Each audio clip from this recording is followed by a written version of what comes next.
So if you've been watching for a while, we've been hearing about those protests in Spain, but the government there not only struggling, in fact, to push through tough austerity measures, it's also got a bit of a fight on its hands to keep the country together, hasn't it, Will? It certainly has, yeah. Andalusia has actually become the latest region to ask for a bailout, but the regions are causing even more of a headache, with Catalonia moving forward a key regional election by 2 years. The leader, they're hoping that it will be the first move towards independence, an extra headache that Prime Minister Mariano Rajoy could really do without.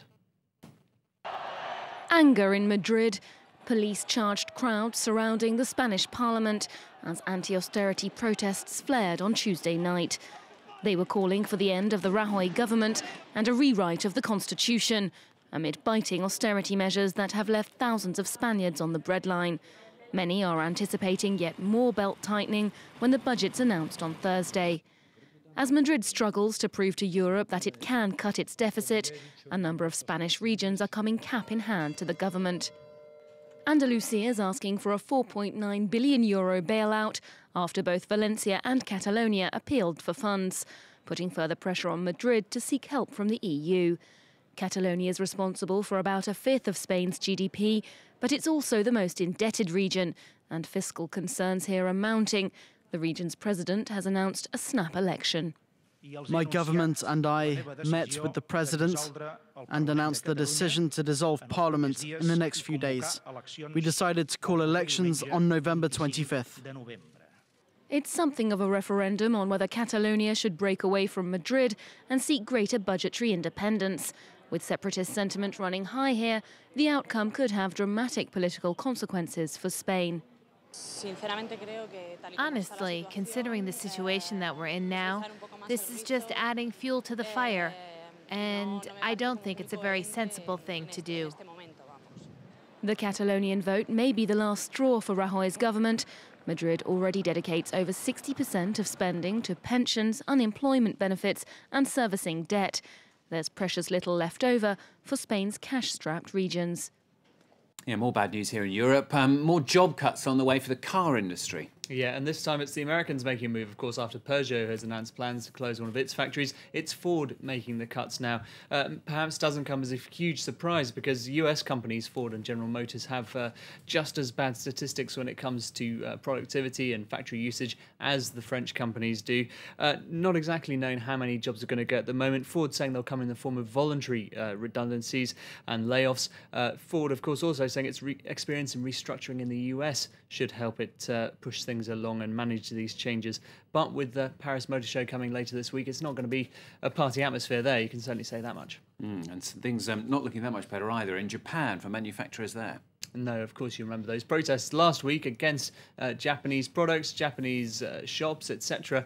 And in the wake of that, over those disputed islands, Japanese car firms are now dropping their production in China. Toyota, Nissan and Suzuki say they're going to pare things down over there.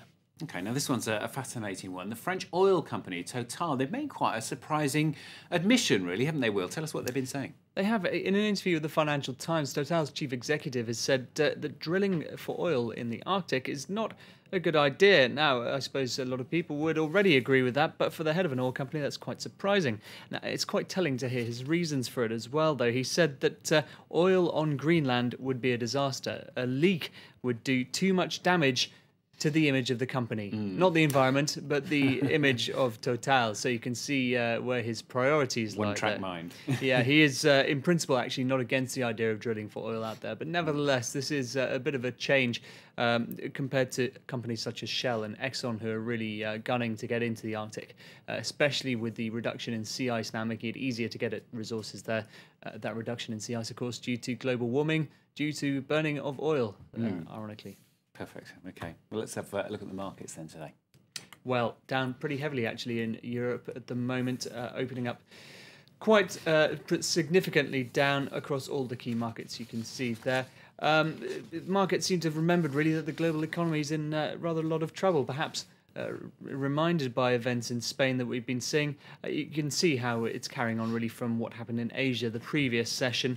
General fears of a global slowdown generally weighing on commodity shares in particular, and of course those Japanese car manufacturers not helped by the events in China. OK, let's some news in brief now. And defence ministers from France, Germany and the UK are meeting today to discuss the proposed merger between the defence giants EADS and BAE Systems. The three governments will try to reach a common position on the project, which each of them could veto. Staying with aerospace, the EU claims the United States is still giving illegal subsidies to aircraft manufacturer Boeing. That's despite the US insisting that it stopped such handouts. Brussels says it plans to take the long-running dispute back to the World Trade Organization for arbitration.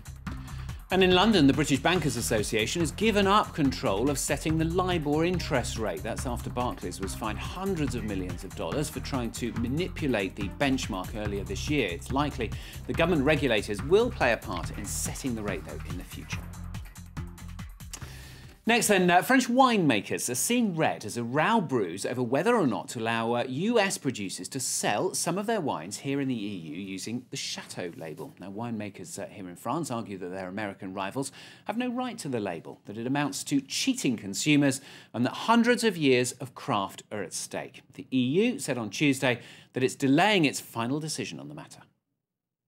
It's a battle over words that has the French turning the colour of a Bordeaux red with anger, all over the use of the word chateau by their American winemaking counterparts.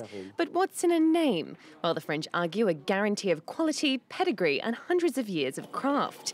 In France, only wine from grapes grown on the property and made into wine in facilities there can be labelled as a chateau.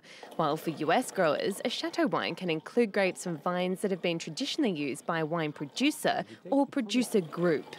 The advantage of buying a Chateau wine from, say, the Bordeaux region is that you know what you're getting. You can go and see it.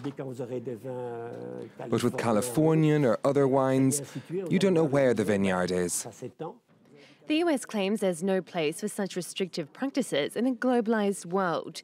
But the benefits of the country tapping into the European market are certainly clear.